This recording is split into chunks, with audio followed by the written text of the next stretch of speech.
Hey, DM Dongo here with another review from the DM's Guild. This time we're looking at Calpurnia's 101 magical items. Just because they're lesser doesn't mean they're any less valuable.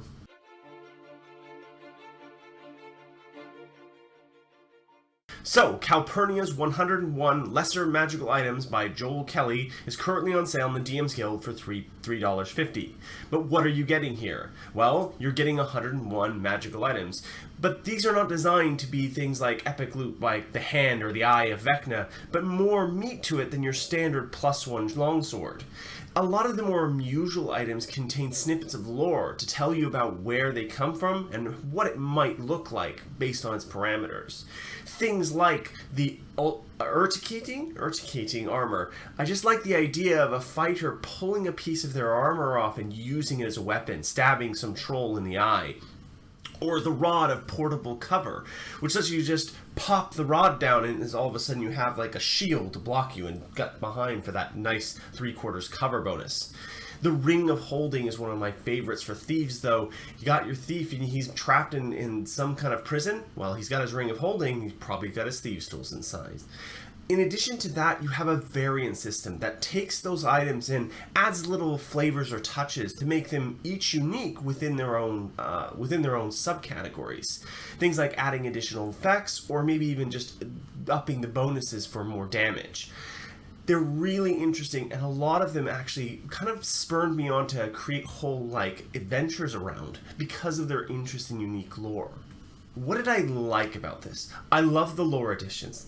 Items adding flavor goes a long way to kind of helping players understand how those items are grounded in the world and where they came from, what they were part of, or maybe even just what person maybe made them in the first place, or what they might have been used for.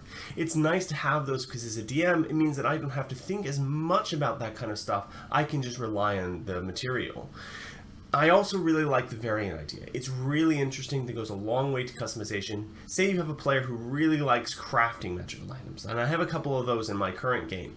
It's really nice to be able to say, you can make this, and here's the kind of things you can do is spread the wealth, as it were. And I might introduce variant systems into the normal magical items that are in the Dungeon Master's Guide to kind of give them some more interest and flavor. It has a really good breadth of items as well. The core thrust of the idea is more of the common magical items that you can start using on fairly early in the campaign, which means you can get these into your games relatively quickly. It's really nice because most games, at least according to Wizards, never make it past a 10th to 11th level, and these items sit really nicely in that area.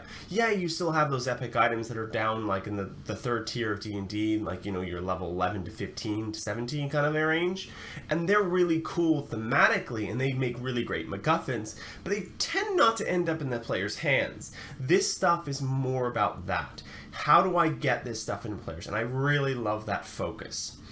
I really also love that the formatting is really nice, really easy to read, and the PDF navigation is a really nice touch.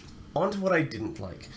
There's only a couple of things here, and they're more of additions that I would like to see, or potentially things that I would do myself that would just be nice to have in the module itself. I would have liked to have this included in a random loot table in the module itself. Now I can do this myself, just editing an XML spreadsheet, and eventually I'll get what I want, but it would have been nice to just have it there for me already. It would also have been nice to have the ordered list in rarity order, just so that I could see in terms of very quickly going, okay, well I need to give my players an uncommon magical item. Okay, that one. And it would just been nice to kind of have them ordered in that way as well, just in a nice little table. I love a good table. A good table will always sell me on things. The other thing is I would have just loved to see more art. Now, that's kind of a thing that's always going to happen with supplements like this. You always want to see what the magical item is. Now, there is a lot of really good quality art peppered throughout. Some of the more interesting or kind of hard to describe magical items have their art kind of front and center next to the item, kind of similar to what the DMG does for some of the magical items are illustrated, but not all of them. It's similar to that, and I still really like those art pieces, and I'm always going to want more. That's just kind of a thing that happens, really. And I would have liked to see, in certain cases, there's a lack of descriptive clarity in certain cases. But then because of the variant system, I do understand that. It would have been nice to include maybe like, well, what does this, if you add this variant, it causes this like physical effect. But I understand some DMs like to throw their own flavor onto a magical item to kind of give it that extra edge. Finally, my rating. So currently this is on DM's Guild for $3.50. At that price, you are getting a wealth of value. And so I can only really give this a 5 out of 5.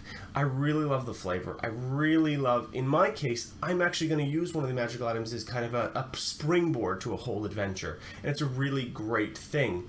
Just to have all of these things, these extra little choices you can make. And it's really a great little supplement. And I fully recommend picking it up. So, please do remember to like, comment, and subscribe on my videos, and do go pick up Calpurnia's 101 Lesser Magical Items. Thank you.